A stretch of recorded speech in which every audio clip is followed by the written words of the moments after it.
রাধে রাধে। জয় ভগবান কৃষ্ণ। নমস্কার বন্ধুরা, আশা করি আপনারা সবাই ঈশ্বরের আশীর্বাদে ভালো আছেন, সুস্থ আছেন। বন্ধুরা, আজকের এই নতুন পর্বে আপনাদের সকলকে জানাই আন্তরিক শুভেচ্ছা ও স্বাগত। আজকের পর্বের বিষয় হলো চৈত্র মাসে কি খাবেন কি খাবেন না, এবং এই চৈত্র মাসে কি করলে ভগবান কৃষ্ণ ও মা লক্ষ্মীর আশীর্বাদ পাওয়া সম্ভব। চৈত্র মাসের আগমনে বাংলার প্রকৃতি যেন নতুন রূপে সেজে ওঠে। গাছের ডালে ডালে কচি পাতার হাসি আর মৃদুমন্দ বাতাসে ভরে ওঠে চারিদিক। চৈত্র মাস এলেই মনে হয় পুরনো ক্লান্তি ঝরে গিয়ে নতুন আশার আলো জেগে ওঠে, যেন প্রকৃতি নিজেই নবজীবনের বার্তা বয়ে নিয়ে আসে। পবিত্র চৈত্র মাসে কিছু খাবার খাওয়া যেমন জীবনের পক্ষে খুব ভালো বলে বিবেচিত হয়, তেমনি কিছু খাবার খাওয়া একদমই উচিত নয়। বিশেষ করে চৈত্র মাসে ভুলেও খাবে না এই তিনটি সবজি। চৈত্র মাসের পূর্ণিমা পড়ে চিত্রা নক্ষত্র বা তার সঙ্গে থাকা পূর্বপর নক্ষত্রের কাছাকাছি, তাই এই মাসের নাম চৈত্র।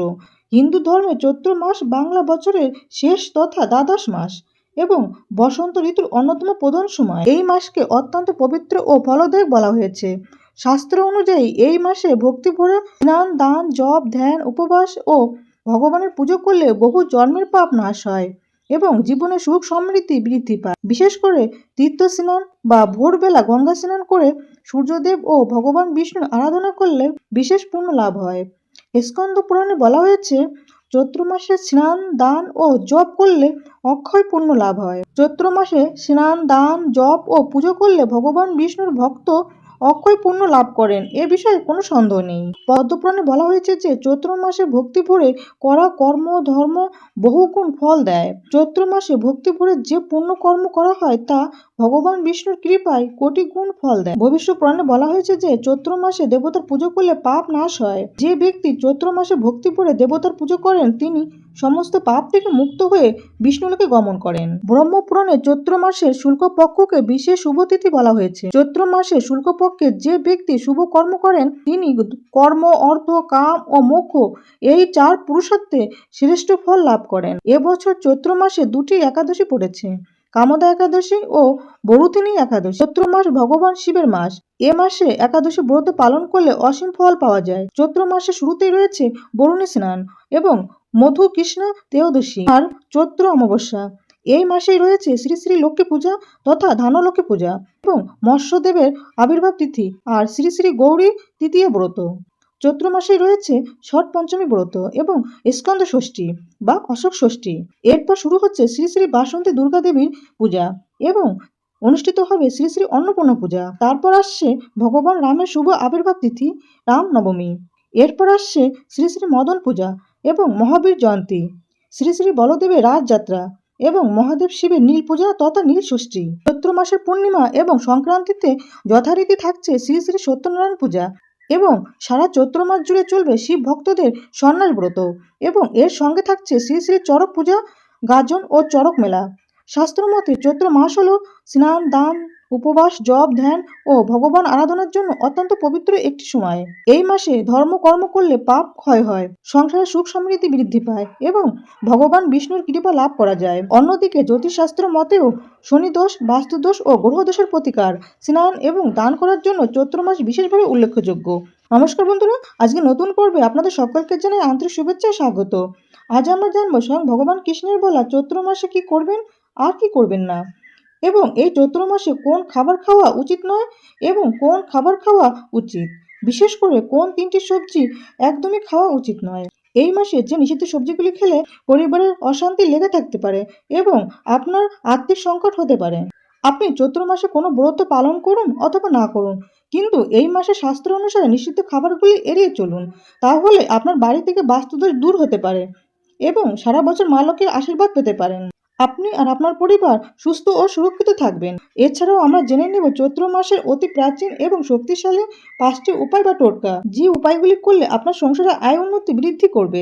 বন্ধুরা, চৈত্র মাসের শুক্লপক্ষে পালিত হয় চৈত্র নবরাত্রি। পুরাণ মতে এই সময় দেবী দুর্গা বিভিন্ন অসুরকে দমন করে দেবতাদের রক্ষা করেছিলেন। দেবতারা তখন 9 দিন ধরে দেবীর আরাধনা করে। সেই থেকেই এই সময় নবরাত্রি পালনের প্রচলন হয়। ভক্তরা বিশ্বাস করেন যে এই সময় দেবী শক্তির উপাসনা করলে জীবনের সব বাধা দূর হয়। এছাড়া চৈত্র মাসে নবমী তিথিতে জন্মগ্রহণ করেন ভগবান রাম, যা রামনবমী নামে পরিচিত। বিভিন্ন পুরাণ, মহাকাব্য ও রামায়ণে বর্ণিত আছে যে অযোধ্যার রাজা দশরথের ঘরে এই দিনই ভগবান বিষ্ণুর অবতার রামচন্দ্র আবির্ভূত হন। পৃথিবীতে রাক্ষসদের অত্যাচার থেকে মুক্ত করার জন্য দেবতারা ভগবান বিষ্ণুকে অবতার গ্রহণ করার জন্য প্রার্থনা করেছিলেন এবং সেই প্রার্থনার ফলেই চৈত্র মাসে ভগবান রামের জন্ম হয়, পবিত্র বলে মানা হয়। বিভিন্ন পুরাণে বলা হয়েছে যে এই দিনে দেবতারা পৃথিবীতে এসে ভক্তদের আশীর্বাদ করেন এবং এই তিথিতে স্নান, দান, জপ, ধ্যান ইত্যাদি করলে বিশেষ পুণ্য লাভ হয়। অনেকে চৈত্র মাসে শরীর ও মনকে পবিত্র রাখতে শাকসবজি, বিশেষত নির্দিষ্ট কিছু তামসিক সবজি খাওয়া থেকে এড়িয়ে চলেন। বন্ধুরা, চৈত্র মাসে নিষিদ্ধ সবজিগুলির মধ্যে প্রথমে যেটি কথা বলবো সেটি হলো ওল। কিন্তু কেন?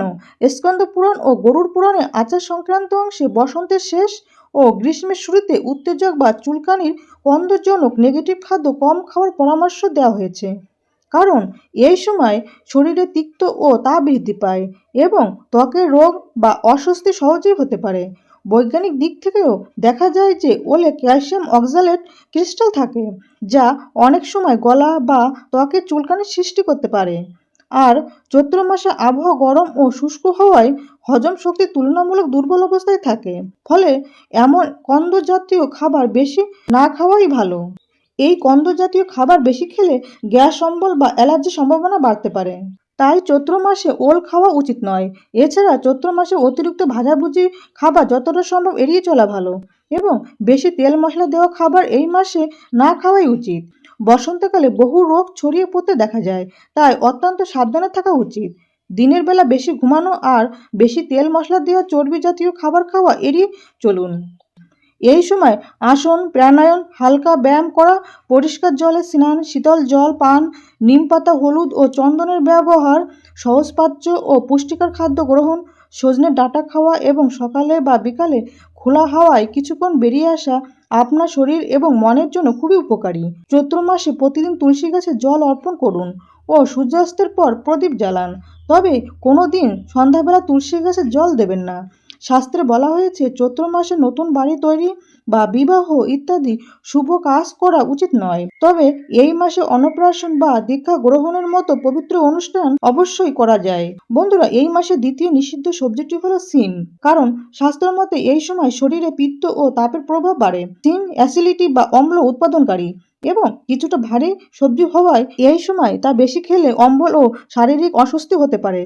বৈজ্ঞানিক দিক থেকে দেখা যায় চৈত্র মাসে আবহাওয়া দ্রুত গরম হয়ে ওঠে এবং পুরনো মৌসুমের শিম অনেক সময় সংরক্ষণ বা পচনের কারণে পুষ্টিগুণ হারায়। এর পাশাপাশি শিমের কিছু উপাদান অনেকের ক্ষেত্রে গ্যাস বা হজমের সমস্যা বাড়াতে পারে, তাই চৈত্র মাসে শিম ভাতে বা শিমের কোনো তরকারি খাবেন না। তবে চৈত্র মাসে বিভিন্ন ব্রত পালনের সময়ে খাবারে তরমুজ, পেঁপে, কলা, লেবু, আঙুর এবং মৌসুমী ফলমূল, ডাবের জল, শ্যামা চালের পায়েস, পটল বা আলু তরকারি কিংবা সিঙ্গারার আটা বা পানি ফলের আটার তৈরি লুচি বা পরোটা বা কিছু ক্ষেত্রে সাবুদানা খাওয়া যেতে পারে। তবে চৈত্র মাসে খুব বেশি গুরুপাক খাবার খাবেন না। উপোসের সময় ভোগ প্রসাদ রান্নার ক্ষেত্রে সাধারণ লবণের পরিবর্তে সন্দক লবণ এবং সরিষার তেলের পরিবর্তে ঘি ব্যবহার করা উচিত। বন্ধুরা, এবার আমরা জেনে নেব চৈত্র মাসের অতি প্রাচীন ও শক্তিশালী 5টি উপায় বা টোটকা। এগুলি আপনার সংসারের জন্য আয় উন্নতি বৃদ্ধির জন্য অত্যন্ত কার্যকারী। সনাতন হিন্দু ধর্মে চৈত্র মাসকে নতুন সূচনা ও সৌভাগ্যের মাস ধরা হয়। এই সময় কিছু সহজ আচার বা টোটকা করলে সংসারের সুখ সমৃদ্ধি বৃদ্ধি হতে পারে।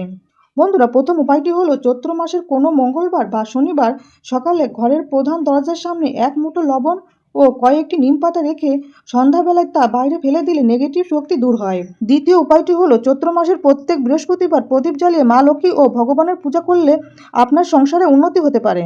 বন্ধুরা, তৃতীয় উপায়টি হলো পুরাণে উল্লেখ আছে চৈত্র মাসে কোনো দরিদ্র মানুষকে অন্ন, বস্ত্র, ফল দান করলে দেবতাদের কৃপা লাভ করা যায় এবং সংসারে অভাব কমে। এবার আসছি চতুর্থ উপায়টির কথায়। চৈত্র মাসে নতুন একটি মাটির কলসিতে পরিষ্কার জল ভরে বাড়ির উত্তর পূর্ব দিকে রাখলে আপনার ঘরের পজিটিভ শক্তি বৃদ্ধি হতে পারে।